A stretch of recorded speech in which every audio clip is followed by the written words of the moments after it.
Welcome back, denizens of the Omniverse, for episode 3 of season 1 of Good Omens. After this episode, we will officially be into the territory of the show where I've absolutely never hit play ever on a single episode. Most of the things that I vividly remember, I think so far at all, have already happened. I'm very curious this episode because it shows that I had at some point, at least my account at some point had played it, but I don't know. I feel like I've seen everything that I had any kind of image in my head of so far. So kind of curious about that going into this next episode, but officially after this episode though, clean slate for sure about everything else. So I'm excited to get into this. So let's get ready to do that. If you want to see the full-length reaction, if you want to get early access, or if you want to submit your own comments, questions, or fun facts for me to read at the end of these episodes, you could do all that over on Patreon. Over there, you get the same thing for all the other shows and movies we cover on the channel. You also can suggest and vote on what movies to react to each month. This is a great way to support the channel, help us do things we do over here. But at the end of the day, I really appreciate Joel's reaction. To least leave a like, drop a comment, subscribe if not already, because it really helps these videos out. Huge shout out to the team over at Prepper for helping me edit down these highlights for you guys here on YouTube. And with that all said and out of the way, let's go ahead and hop into episode 3, Hard Times. Here we go. Aziraphale, Angel of the Eastern Gate. Yes, Lord? Where is the flaming sword I gave you, Aziraphale, to guard the Gate of Eden? Well, about that. Oh, must have put it down here somewhere. Oh, just gone like that. Nope, already gone. Yep, you're in trouble. That was for you to admit, though, I would presume, because God would certainly know, I would imagine, but wanted you to say. So, giving the mortals a flaming sword, how did that work out for you? The Almighty has never actually mentioned it again. Funny about that. I think that's kind of funny, too, because if you equate that to other stories, like the story of Prometheus and how he gave knowledge to man, or the knowledge of fire to man, and how that sparked, or how the creation of the flame was that which sparked the growth and expansion of humanity from the start, the first invention, the first cultivation of nature by man. And he kind of, by handing his flaming sword, became Prometheus in a way, handed them not just a tool to defend themselves, but to cook, to light, to warm themselves. So creating that spark, that ignition by his own hand. What's all this about? Build a big boat and fill it with a traveling zoo. Oh. Wiping out the human race. Big storm. All of them. Not all. I don't believe if the Almighty's upset with the Chinese, or the Native Americans, or the Australians. Yes. And God's not actually going to wipe out all the locals. I like how the flood was isolated. Family, his sons, their wives, they're all going to be fine. But they're drowning everybody else. Yeah, just a little casual drowning. That's not the kind of thing you'd expect my lot to do. Only a little bit. The Almighty's going to put up a new thing called a rainbow as a promise not to drown everyone again. How kind.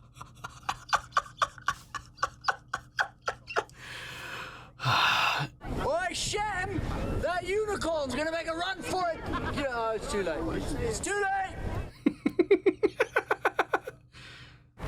And thus it begins. Father, please. Oh, God. Oh, no. I'm not consulted on policy decisions, Crawley. Oh, I've changed it. Change what? My name, Crawley, is not really doing it for me. It's a bit too squirming, your fetish. You were a snake. So what is it now? Mephistopheles? Asmodeus? Crowley.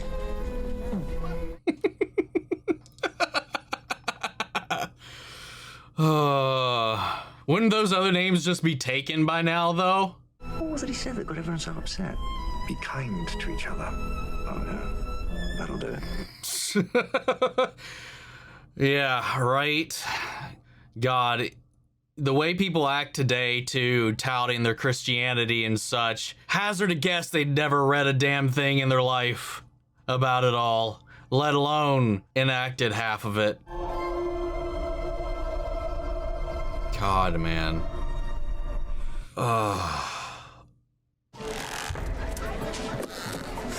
impressive. Running into you here. Still a demon then? I mean, you stop being. Yeah. What? What kind of question was that, dude? Just nipped in for a quick temptation. You? I thought I'd try Petronius, his new restaurant. I hear he does remarkable things to oysters. I've never eaten an oyster. Oh, let me tempt you to...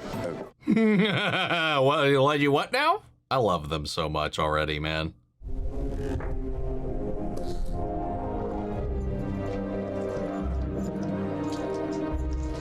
What was this episode called again? Hard Times. Okay. What the hell? Sir Aziraphale of the Table Round. Wait, what? I'm here to speak. He was on the round table? Oh my god, it's Crowley, isn't it? I was hoping to meet with the Black Knight. You have sought the Black Knight. Yep. Is that you under there, Crawley? Crowley. What the hell are you playing at? It's all right, lad. I know him. He's all right. King Arthur's been spreading too much peace and tranquility in the land, so I'm here. You know, fermenting. I'm meant to be fermenting peace. So the Arthurian tales are true in this universe. We just sent messages back to our head offices saying we'd done everything they'd asked for, wouldn't it? But that would be lying. Possibly. The end result would be the same. Pretty much. He's not wrong. Well, they check. Would they, though? Michael's a bit of a stickler. You don't want to get Gabriel upset with you. He might come down to Earth and buy a pornography for all we know. I am shocked that you would even imply such a thing. We're not having this conversation. Not another word. Right. Right. So what did he come out here to do? Aziraphale, that is. Just to see what's what? Oh god. The globe. What now?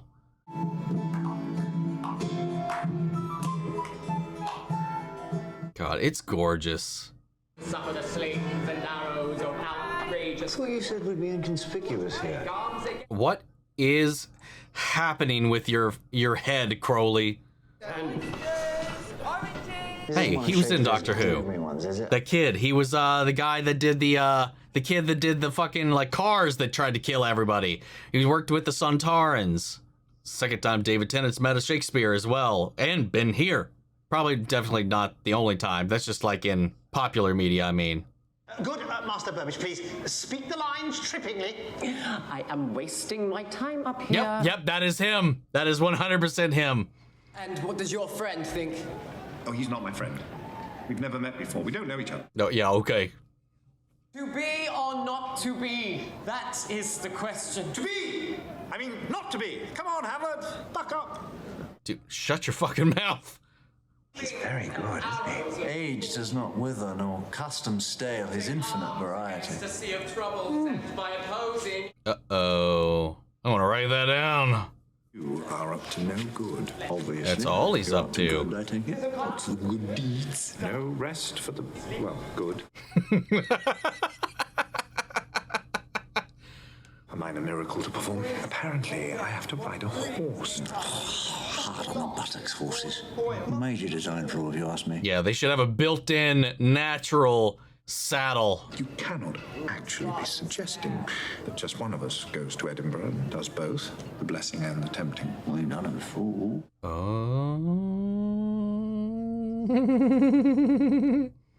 Toss you for Edinburgh. Fine, heads. Tails, I'm afraid. You're going to Scotland. It's been like this every performance, Juliet. It'd take a miracle to get anyone to come and see Hamlet. Well. I'll do that one, my treat. Oh, really? I still prefer the funny ones. That's cool that they've been like, oh, to save ourselves the trouble, one will do both deeds. I'd still be surprised that he had done any of them. Where are we right now? I missed the title card. France? I think France. I'm gonna guess France. This looks exactly like it. Yep. Yeah, okay. Getting flashbacks to Sandman. Same setting, same scenario, same situation almost in a lot of ways. Je pense que quelque chose. I speak English. Lovely. You are the 999th aristo to die at the guillotine by my hand. Lucky him. Dreadful mistake discorporating me. Oh, it'll be a complete nightmare. Oh. What the? Oh, good lord. What the deuce are you doing locked up in the Bastille? I got peckish. Peckish? Well, if you must know, it was the crepes. What a foodie.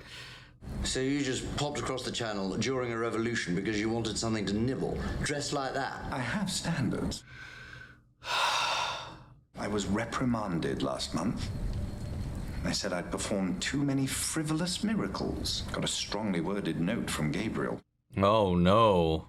My lot sent me a commendation for outstanding job performance. So all this is your demonic work? Did he just take credit for it? I suppose I should say thank you for the rescue. Don't say that. If my people hear I rescued an angel, I'll be the one in trouble. Well, anyway, I'm very grateful. What about if I buy you lunch? Looking like that. Better. I thought you were called God of Eastern character. Oh! I don't think... Dressed like that is asking for trouble. And Aziraphale did that. Wow.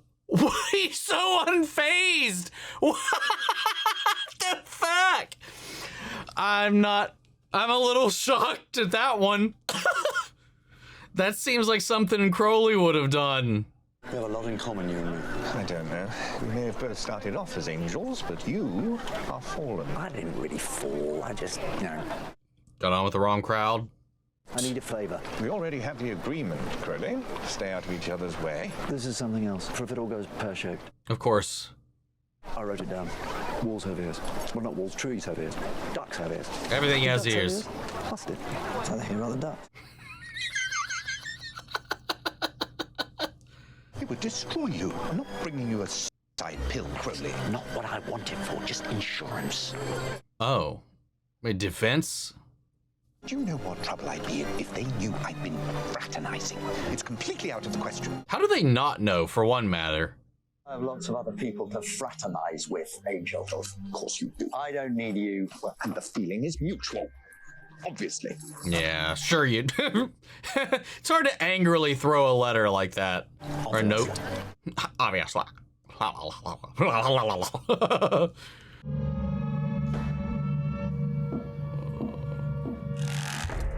Given the nature of Doctor Who and all that, it's like, yeah, we've been here before with Tennant.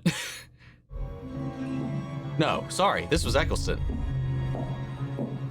When we were during the raids. Wait. Yes. Hey! And speaking of Doctor Who, we got Gaddis here. You have the books for the Führer? Yes, I do. Now, what about the other book we told you to bring us? It has the prophecies that are true. Oh. Nice and accurate prophecies of Agnes Nutter, which, no luck. He was also in Doctor Who.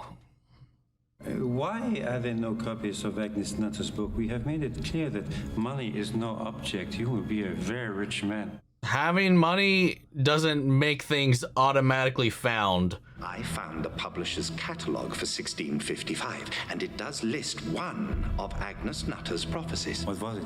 Do not buy Betamax.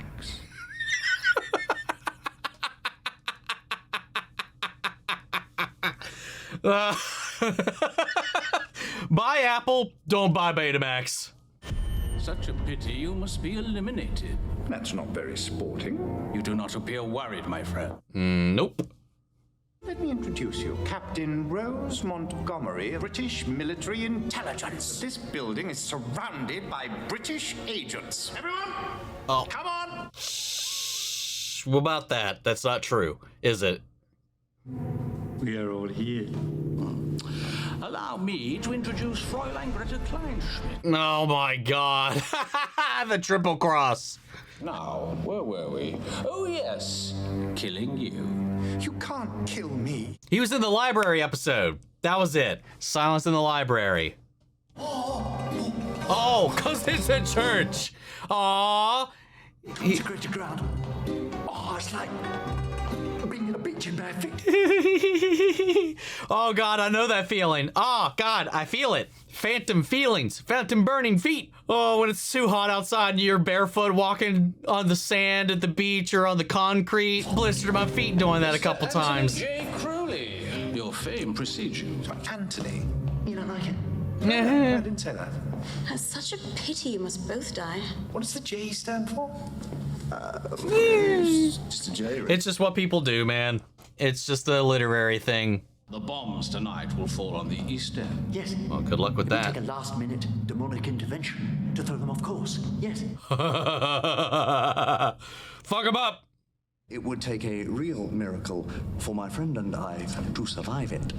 A real miracle. So he's going to deter, and he's got to do the miracle. Teamwork.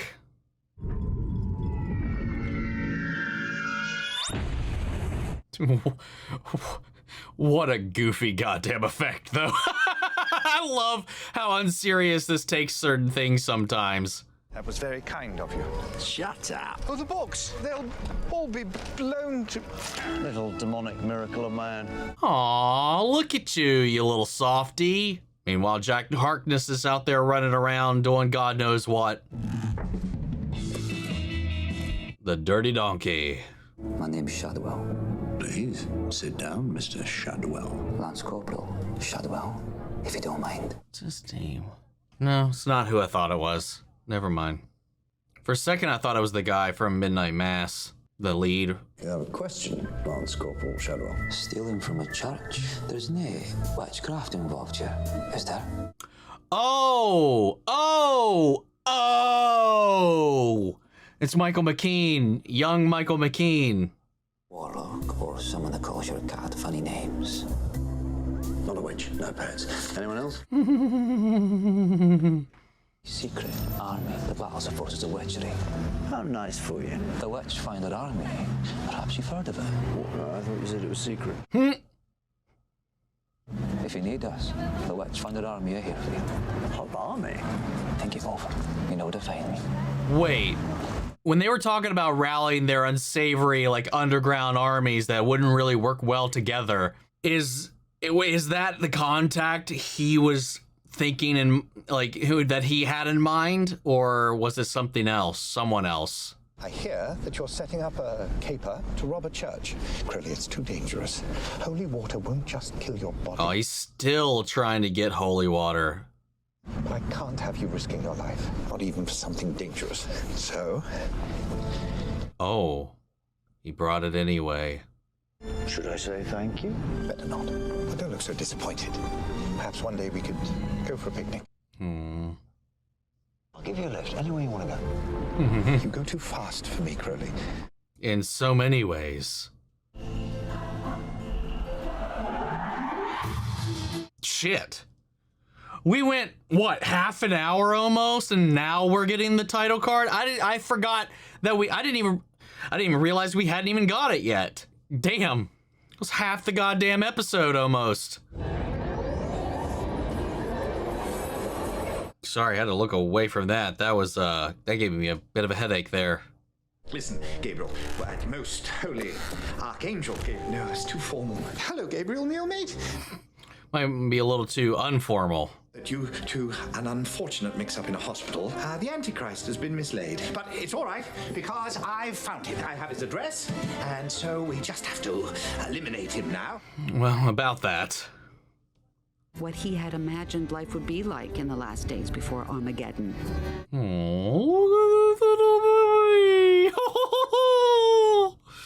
He'd surprised the huge ginger cat from next door and had attempted to reduce it to cowering jelly by means of the usual glowing stare. But failed miserably. Dog was looking forward to a further cat experiment, which would consist of jumping around and yapping excitedly at it. 350 years! Stupid! Hello. Are you okay? Can I help? Sam Taylor Buck. This kid looks familiar, but I just don't know if there's anything else I've seen him in. This is gonna sound so stupid, but I lost my book and it all just got a bit much. Oh, I guess maybe it's just this, because this is the newest thing this kid has been in. I'm Adam. I live in Hogback Lane. It's so funny that she's looking for him and he's just right here. You haven't seen two men in a big black vintage car, have you? Did they steal it? Professional book thieves probably go around in their car stealing books. No, not quite. Do you want some lemonade? Are we going to have to break into the cottage and battle the witch for it? That's my cottage. I'm the witch. If it's not a personal question. Are you a witch? Are you a Oh my witch? god. No, I'm an occultist. It's a fancy way of saying fucking witch. Come on, you silly dog. There had been a horseshoe over the door of Jasmine Cottage for hundreds of years. Okay. You can just leave him in the garden. No, he has to do everything he's told. Now, dog, go inside. Okay. The cottage and a little bit more of hell burned away. Oh. Are we like purifying this dog little by little through kindness, through action, through these exposures, through these things? You know, one, the nature of it taking the form of a small dog, like they said, has muted a lot of its hellhoundery. And now this is burning away some of that because it couldn't deny Adam. So it went in. I like the framing for all of this. Shadwell doesn't run the Witchfinder Army. It is run by Witchfinder General Smith. Under him are Witchfinder Colonels Green and Jones. Then there are saucepan, tin, milk bottle. Because Shadwell's limited imagination had been beginning to struggle at this point. Okay. Wait, struggle. Is he... How much of it's he making up at this point? Is that the implication? Obviously, some of it's true. We know that much. Whatever. You're looking well. Clean living. And your father? Well, here we are. You resemble him very much, you know. Oh, funny about that. There's a village called Tadfield in Oxfordshire. Looking for a boy. He's about 11. Oh, my best operative would be find a lieutenant table. Call me if you find anything. Oh my god, he just looks around. Huh, lamp? Do you actually love lamp, or do you just love lamp because you saw the lamp? We can see auras. Discolored force fields surrounding someone. Everyone's got one. Why don't they teach us about them at school? Because school is a repressive tool of the state. I can't see your aura. You said everybody's got one. So what else don't they teach us at school? They're clubbing baby seals. They're cutting down the rainforest so you can get a cheap ham chopper. Oh my god. Nuclear power stations. Nuclear power stations are rubbish. Yes. We went to one on a school trip, and there was nothing bubbling, and there wasn't any green smoke, and there weren't anyone in those spacesuits, and it was so dull. We need to get rid of them. Serves them right for not bubbling. Yeah. How dare you not bubble? If you're interested in any of this stuff, I have some old magazines here. Wicked. Cool. She understood the very simple reason why she couldn't see Adam's aura. The same reason that people in Times Square can't see America. Oh! Yeah, God! Cause it's massive. Middle Eastern unrest, everything else just follows. The four horsemen ride out, last great battle between heaven and hell. Well, it's possible that the demon Crowley... The demon Crowley.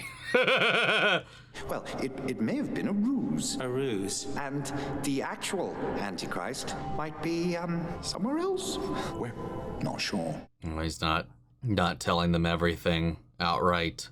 As much as we appreciate your hypotheticals, Aziraphale, I'm afraid we have other things to do. The Earth isn't going to just end itself, you know. No. Yes. Oof. Didn't go quite exactly according to plan right there. Hello.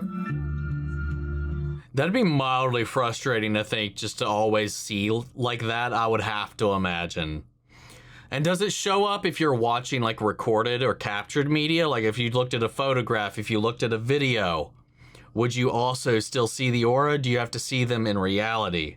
11 years ago, something came to this village, some sort of beast or creature. If you're coming here to smoke your fatty spliffers and bimble off to woo-woo land... What a way to put it.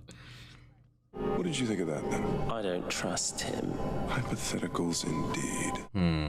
Now they're suspicious. But is it really inconsequential as the way they were presenting it outwardly to Aziraphale or not? Hello? Which finder Sergeant Shadwell, please? Or, one of his officers? Wait, is their agent the same fucking dude? Aye. Sergeant Shadwell, it's you know who. Who? Me. Your, sponsor. They are so inept. I love it. Tadfield. It's a small town in Oxfordshire. There's a boy I need placed under observation. I need to know where he is at all time. I'll put a squad of my best men onto it. That's helping out so much. The boy is called Adam Young, and his address is number 4 Hogback Lane, Tadfield. Tadfield it is. Right. Pip, pip. And let me know when your men are in position. Peep, peep. Great southern pansy.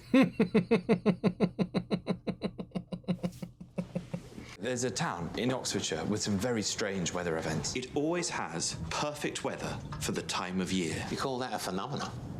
I mean, kind of, yeah. The kind of weather you used to dream of as a kid. It snowed there every Christmas Eve for the last 11 years. Yep.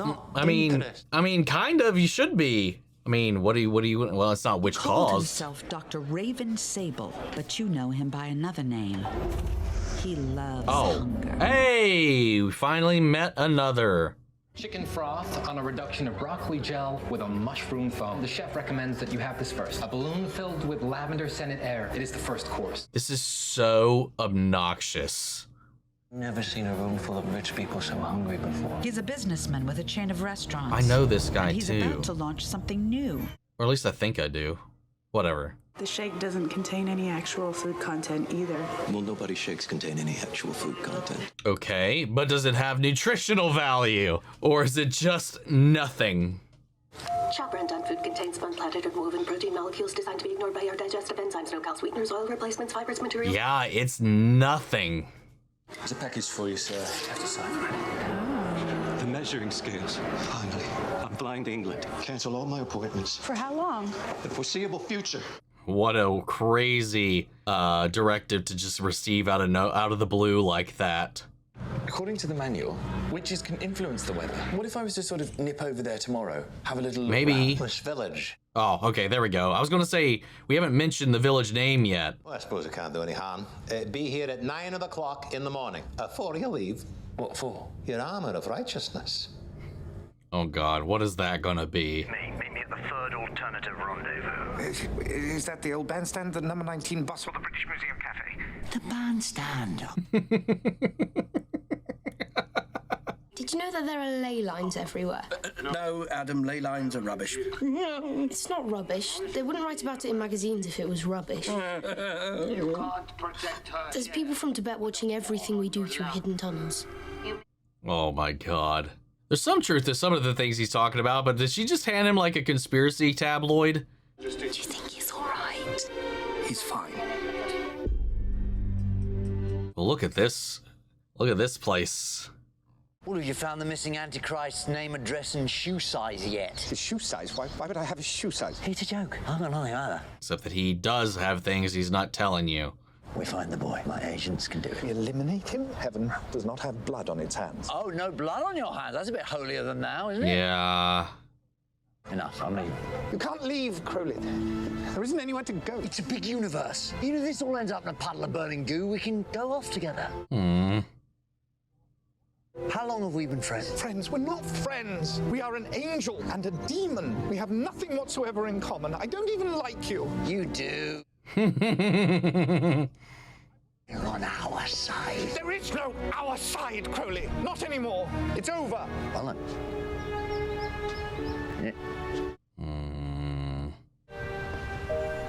No.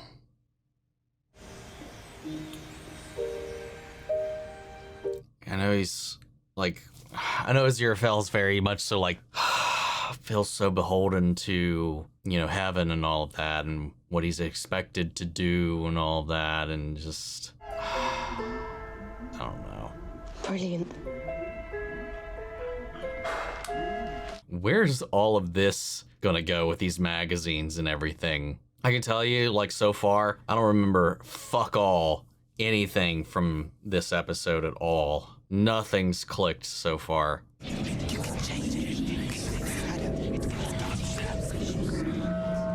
What the hell? Oh no. Oh no, what is he doing? Well, here's how that's coming into play.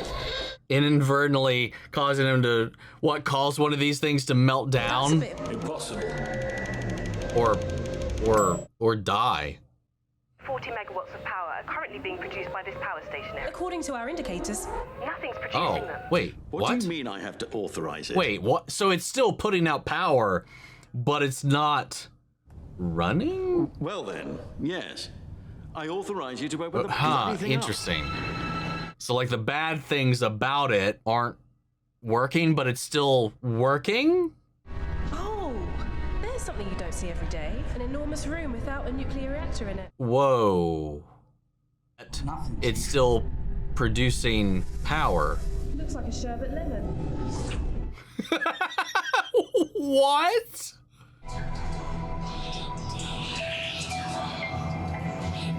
Mend it all or end it all. Mend it all or end it all. He's on a teeter-totter. Oh, fuck! No! God damn it! What a wild episode. First half of the episode was just kind of going through more of Crowley and Aziraphale's relationship, their interventions, their kind of the grayness of their relationship, of their bond, their reliance, their steadfastness, their just all of it. You know, one would get into a pickle and the other one kind of helped them out of it, and along the way they blah blah blah blah blah, blah until we got a lot of fun like jumping through time. A lot of Doctor Who references in this one this time around. And then once we finally got the credits, literally at the halfway point of this episode, so just over the halfway point of this episode, like ignoring the credits and everything. And then we finally cut back to present day. And where they're like talking and undermining and discussing their agents, it's like, oh, they would never get along. They would never work well together. And it's just Shadwell. And the way that he just lies about the people under his care, what the Witchfinders have kind of become. So I have to assume, I don't know, man, they did kind of try to break it down. I don't know how much of it was real at all, though. But it just makes it kind of seem like he's the only one who's still carrying this torch, which would be perfect. And then with Anathema, she's found who she's looking for, but because she's so close, she can't see his aura, she can't read him, whatever. But at every step of the way, too, the Hellhound's being shaped, being shifted, being molded, and whatever, in the same way. And then, like, Adam is just this blank slate, like any human being, any child is born with the possibility for great good and great evil, and that the Antichrist in this situation is no different, but that there is this precipice, and that everybody is influencing him in one way, shape, or form. And her, like, giving him these magazines, giving this information about her, like her, what's the word I'm looking for? Ecological views on the planet, about certain facts, about certain things like ley lines, nuclear power, and whatnot, and how he's again a kid and easily influenced. And he's like, oh yeah, it wasn't even cool when I went there. Nothing was bubbling, nothing was green, there was no smoke. It's supposed to be this big bad evil thing, and like I couldn't see nothing. It was just lame, it was boring.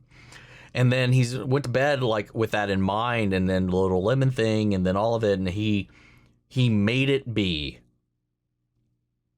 But Heaven seems to be completely unbothered by any of this. It's like it's going to, even without the kid, it's going to happen one way or the other. But then when Aziraphale was out of earshot, they kind of was like, what the fuck was all that about?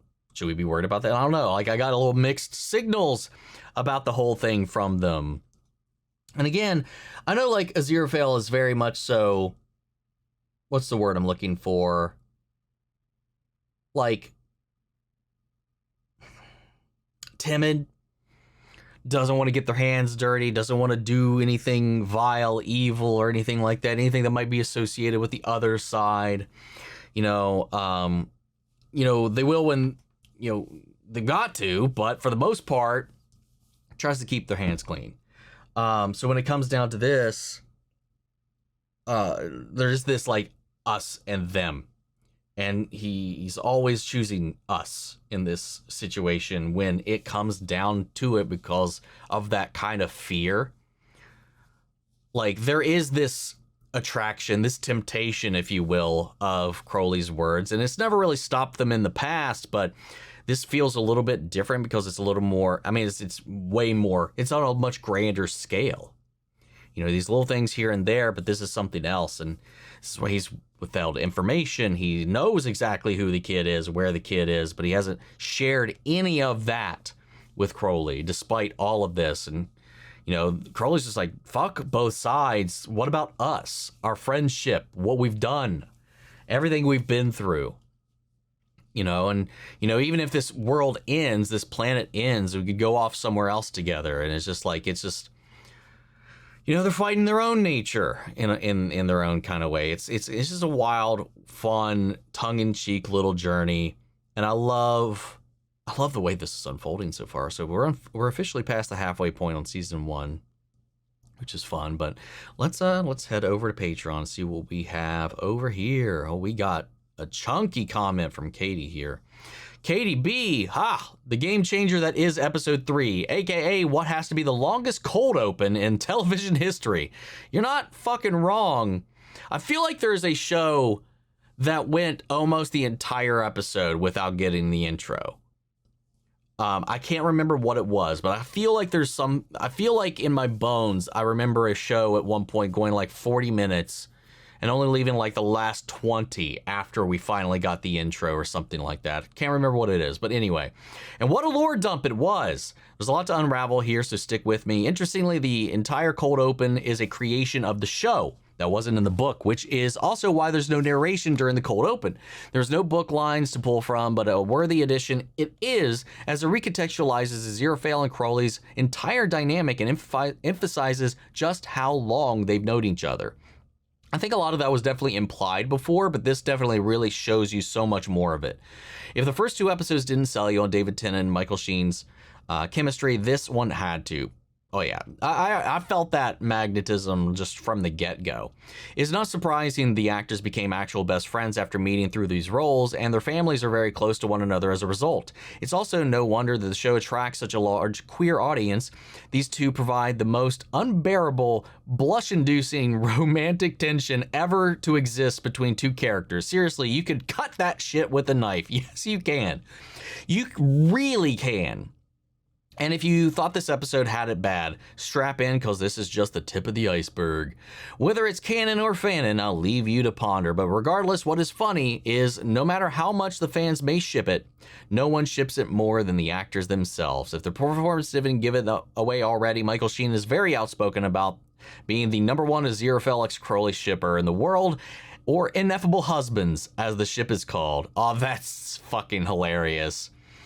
Even as a book fan years before he was cast, he has admitted to making a dedicated effort to give Crowley all the heart eyes he can. But is that even a challenge when you're seeing partners David Tennant? I would imagine it comes so easily, especially when the chemistry is there, and also it's Tennant, man. And he says that he likes to believe that Aziraphale fell head over heels in love with Crowley, saved his books in the explosion. Oh, that was the moment that made it. But alas, this episode rests firmly in the land of plausible deniability. Do you think this is a particularly cruel case of queer baiting, or a 6,000-year-long fermenting of will they, won't they? I would definitely say will they, won't they, more than anything. Because even like with them, like we talked about before, you know, there is, I mean, when we're talking about Ages of Demons, there, like, gender is, those lines are grayed already. The question is, can a demon love an angel? And I love that there's a lot of that comes through in the dialogue, that it goes to the core of it. This is the life that was thrust upon them. Like, he was like, I didn't fall. They were all angels at one point, all the demons as well. So it's like they come from an original origin point, a shared history, a shared goal, a shared ability, a shared power. But because of certain defining factors that were thrust upon them, whether by the decisions of someone else or their own or a greater power, you know, there's this push and pull about their own nature, about their own side. Like, while Adam is quite literally teetering on an edge, so too is that true of everybody else to make the decision, the choice to go one way or the other. And I think this shines a pretty strong light, their friendship most notably, about what is and is not different about them at all. So I would have to say that it goes more in the will they won't they kind of territory for me. Perhaps it's just Michael Sheen pushing his shipping agenda. It wouldn't be the first time fans got snubbed. I'm curious to hear your thoughts. So I hope that answers your question at least. Fun fact, as someone who was already mentioned, Michael Sheen was originally going to play Crowley and was cast long before anyone else, as he and Gaiman were good friends, and Gaiman initially envisioned Michael in that role. But as Gaiman wrote the scene where Crowley does his little tap dance across the consecrated ground, David Tennant immediately came to mind and had been reading the scripts as they came along and found that he was a closer connection to Aziraphale. So by the time the Gaiman asked if he would be willing to switch roles, he was more than happy to. And good thing too, as David Tennant's casting is what led to him and Michael Sheen meeting and the start of a lasting friendship. It's funny how things can be like that. You hear a lot of these stories, whether it be like stuff like this or a bunch of other shows or whatever it be, a movie even, where one of the primary actors was initially going to be playing a different role until something more suitable came along, or it shifted, or somebody else fell into place, creating a better dynamic. I love how sometimes those things can be very malleable. Just because you landed a role doesn't mean that that role winds up being the one you were meant for or was perfect for you. And that sometimes that stuff just kind of happens. It's kind of cool, man. Let's see. Both Gaiman and Terry Pratchett have love a good wordplay, and this demonstrated well in the scene where Crowley is asking if God is going to kill kids. In the scene, cuts to human children and baby goats, and the latter of which are also called kids. True. A fan once asked Gaiman what Crowley's favorite animal was and said kids, with a deliberate lack of follow-up on whether that was meant by baby goats or human children. Oh, that's kind of funny. That's a cute little play there. You're probably wondering how Crowley and Aziraphale keep managing to find each other in the nick of time, and it was confirmed that they had a sort of sixth sense when it comes to one another. Interesting. Okay, they can feel each other's presence on Earth and sense when the other is in trouble. I thought my initial understanding was that they can kind of feel a sense of the flow of the tides of their sides, the push and pull of good and evil, the push and pull of heaven and hell, or the influences of heaven and hell. And that they like they said when they entered Tadfield, was like, this place feels loved, it feels good. Like if you're going in and looking after the Antichrist, you would probably, I think, assume you'd sense some evil, some hellish happenings, and he didn't. It was the opposite of that. So I think I had interpreted as that because they have similar responsibilities in similar sectors, and there's a limited number of angels going around doing these kind of things, that they would just happen upon. Like he would sense the flow being pulled the other direction and find Aziraphale doing it. But if they have one specifically for each other, that would be interesting, because that would explain why they never bumped into another demon or another angel when these things would happen. Unless it is, like I said, the Eastgate thing with them being in a similar sector maybe, or similar responsibilities at similar times, given how things are kind of paired off. I thought it was like the flow, and that it just always happened to be because those two are the ones kind of working at odds with one another. But that's interesting. On that topic, did you notice that Aziraphale said he wasn't allowed to perform minor miracles to free himself from the cuffs, yet performed a minor miracle to change his attire? Low-key killed a guy. What the fuck, Aziraphale? Right? He got that guy killed. That little minor miracle killed that dude. 100%. And from their conversations as we were going through all those different things throughout time, that's not the only time apparently he's done something like that too. And then here he's like on this holier than thou like pedestal. I don't know, Aziraphale. Sometimes you feel like it's not that bad. Not only that, but the crepes are still very silly reason to endanger yourself. It's almost as if he wanted to get captured, and apparently that was the point. According to Michael Sheen and Gaiman, Aziraphale could have easily freed himself, but he likes playing the damsel in distress for Crowley to come rescue him. So he's just baiting him out, getting his, well, I was going to say knight in shining knight and grungy armor to come save him. That seems very especially with how they like to dance around this and not be forward about wanting to see each other and needing a reason to see each other, that maybe they create reasons to see each other. Oh, that's adorable. Let's see, where did I leave off? I got distracted there. And Crowley likes doing the rescuing, whether he admits it or not. It's the same reason Aziraphale pulled the pouty face, so Crowley would miracle away the paint stain on his clothes last episode when he could have just as easily done it himself. One might even say it's their way of flirting, but whatever you call it, the whole Paris thing was apparently a stunt to ask Crowley out to lunch. How sweet. If you have time, I encourage you to rewatch that scene. It's at 3:25 with this in mind, as it reads entirely different. And whether it's this, the actor's delivery or otherwise, the dialogue suddenly feels very flirtatious if it didn't already. I always feel like all of their exchanges kind of feel that way. And for my question, which of the flashbacks was your favorite? And would you be interested in seeing more flashbacks? Oh, fuck yeah. I would. I don't think I could get tired of them bouncing around through history, around time, and just kind of seeing the different ways that they interact and play with what's going on around them, the way they dress, the way they carry themselves, and all of it. Well, as far as like my favorite flashback, that was the question, right? Yeah, which flashback was my favorite? I don't know. I kind of like the one with them at the crucifixion of Jesus there. Obviously not because of that, but for the conversation that was being sparked between the two of them. I liked that moral discussion between them about what is happening, about the atrocities here. And of course, why is this even happening? Oh, he just said love everybody. And they're like, oh yeah, that'll do it.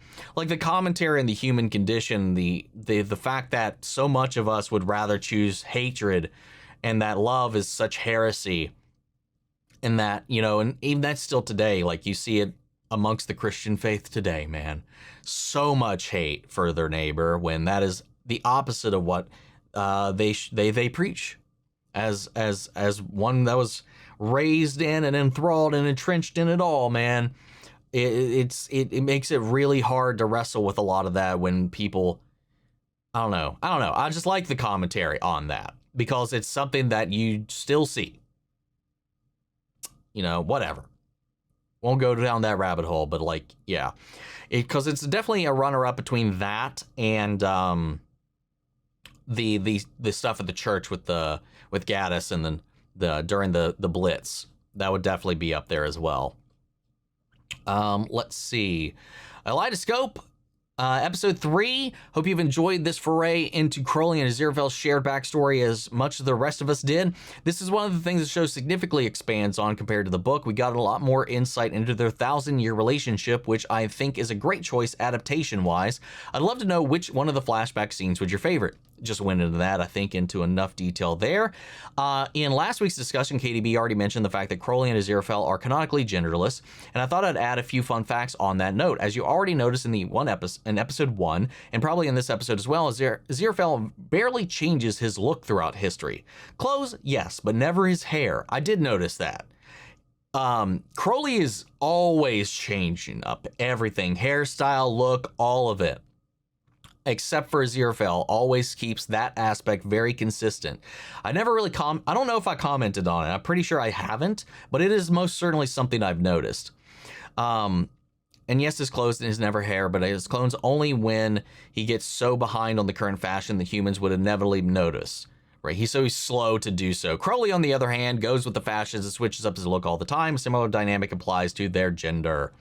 The show implies that while Aziraphale chose a masculine gender representation and stuck with it for the most part over 6,000 years, Crowley is much more on the gender fluid side of things, which is reflected in his clothes and hairstyles. His stint as Warlock's nanny is not only an instance of this. According to Good Omens costume designer, his modern day outfit combines a women's vest, women's scarf, and women's skinny jeans with a men's shirt and jacket. His iconic glasses are originally women's designer frames that were altered to make the lenses darker. In this particular episode, Crowley is wearing women's clothing in the era during the crucifixion flashback, and Gaiman later confirmed that Crowley was presenting female at the time. Interesting. Cool. I love that because, again, I love that as well, because that's indicative of their personalities. Going back to Aziraphale, who doesn't change all that much. Likes structure, likes consistency, likes not shaking things up too much, in the way that Crowley as a demon is all about shaking things up and is fluid, is changing, is going with the times, and has no problem flipping on a dime. I think that's just like in the way that they present themselves, I think is a great external representation of their personalities, which is really cool, because that's cool that they consider that while going through all of that as well. And it's not anything that needs to be said out loud. It's just something you can take in as a beauty of the background, because in the scenes it's not wholly relevant, but I think it's pretty interesting to go back through it and like look at these little things like that, because again, it just informs on the differences between these two, their relationship and themselves. That's cool. That's really fucking cool. Where did I leave off in this? I mean, also shared that they had planned a 1960s flashback scene for season 2 in which Crowley and Aziraphale. Yes, okay. I'm going to make sure I didn't skip anything. Presented female, which they sadly ended up cut. Still hoping that we might get something along those lines in the series finale, which, by the way, had a cast and crew screening at the beginning of this month. We don't have an official release date yet, but Michael Sheen has posted about it, and he at least seems to be considering it a worthy ending. Considering that Sheen and Tennant are the biggest champions of these characters in the story, I'm inclined to trust his opinion on that one. On that note, Sheen has spoken a lot about his acting choices for Aziraphale, and according to him, the moment where Crowley saves his books from the destruction of the church is the moment that Aziraphale realizes he loves Crowley. Now, what exactly might that mean for an angel and a demon who don't really operate in the same way the humans do? That's a question for a different episode. I'll leave the rest to Katie's excellent write-up below, and I'm looking forward to the next one. Hell yeah, man. I'm very curious about that too. Because again, like I said, angel and demon, a demon was once an angel, as they all were. And it's about rediscovering that, because I feel like on some level, maybe Crowley feels like he is only allotted to the outcome that was given to him because of the stuff that happened in the past, that he cannot go back on that. As he said in this episode, I am by definition unforgivable. And that he feels like by his trepidation, his dancing through mankind, his trickery, his temptations, and all these things are him kind of fighting back about the thing about him he can't change. But then, as they've said, he still doesn't do anything that outright harms people. He doesn't kill people. He doesn't like doing it. Like these things you would associate with demons, like he said, is like you call him soft, and he's like recoils, but it's true. He really is. I think that's kind of fun about the character too, about this idea that he's just kind of like, it's like this label was thrust upon him, so therefore he must, live up to the expectations that everybody else has of him, I don't know. It's interesting about that. Oz, not sure if this is too late. Hopefully not. Nope, you made it, because I'm recording this pretty late today.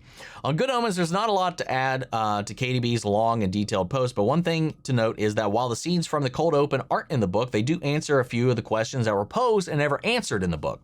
Most important of these is where Crowley got his holy water. It was mentioned in the book, but never shown. Interesting. Okay, that's cool that they gave it like an explanation for that. And then finally, Silver to Your Moon. The production of Hamlet is performed in the same theater and stage as the Shakespeare Code, an episode of Doctor Who during Tennant's first run as the Doctor. Tennant also famously played Hamlet, both in 2009 film and on stage. Yes, very true. Which of course makes Crowley's comments even funnier. That it does. I know he's played that many a time. The Nazi scene with Michael Sheen's final filming of the season, and he had to excuse himself to cry once it was finished. Oh, I get that. Accent scrambled time. Tennant is Scottish doing an English accent. McKean is an American doing a Scottish accent, and Gaddis is British doing a German accent. Oh yeah, a lot of and again, I want to come back to McKean, because I feel like for whatever reason, I think it's really difficult for Americans to do accents and feel authentic in any kind of way. For whatever reason, I feel like Europeans, no matter where they're from, can do it so much better than we can. But I got to give McKean credit, at least from my American ass ears. It may be different for you guys, like I posed this before, but I think he was doing a pretty good job. Because I've seen him in so many other American things that like I was like, okay. He disappeared into that, other than obviously him looking the way he does. Winslow actually can't do a scene without using the word actually. Funny. Winslow. I'm afraid. God damn it. Oh, okay. The kid. Okay. I wasn't sure you were talking about it at this point. I couldn't remember who that was. The hot new menu item at Famine Burger Joints was called Chow, TM. In the novel, Chow is an artificial food that could cause consumers to grow fat and die of malnutrition at the same time. That's all for this week. Hope I made it in time. You did indeed. The way I understood it, because it said something about to lose weight for weight loss, was because they say it's not food and it had no nutritional value whatsoever. It would fill you up. It would take care of all of that aspect of it, but it had no nutrition. So you'd lose weight and then also you would die of starvation. I thought that was the eventually malnutrition because it didn't provide any sustenance. It would fill you up. You'd lose weight, but it wouldn't actually fuel your body. I thought that was the indication there. But in this one, it's kind of both. You actually will get fat and die of malnutrition. That's just vile. Evil right there. At least the other way around was like, maybe at least you lose some weight at the end of it all.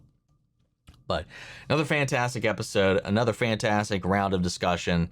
Can't wait to see where we go now, because officially, and again, like I said, it showed that I guess I had watched this or played. Maybe I fell asleep and it just played on. I don't remember anything in this episode. Not a damn thing triggered in my mind.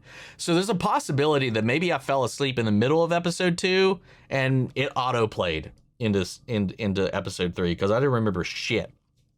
But for certain, everything from this point forward, I've never seen. So I'm excited.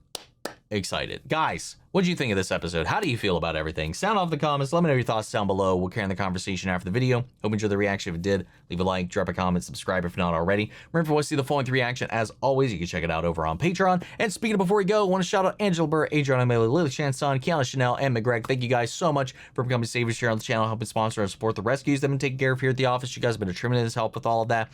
And a huge thank you to all of our channel legends. You guys and the patrons over there allow us to keep this channel afloat with all the bullshit going on with YouTube. They're doubling down on these AI systems, the copyright crap going on, and just the never-ending slew of content we have to cover. You guys help me make it through all of that. So thank you guys so much for that. And also thank you guys here on the channel, because without y'all, we wouldn't even be here. But that's it for you guys, and I'll see you all in the next one. Take care, everybody.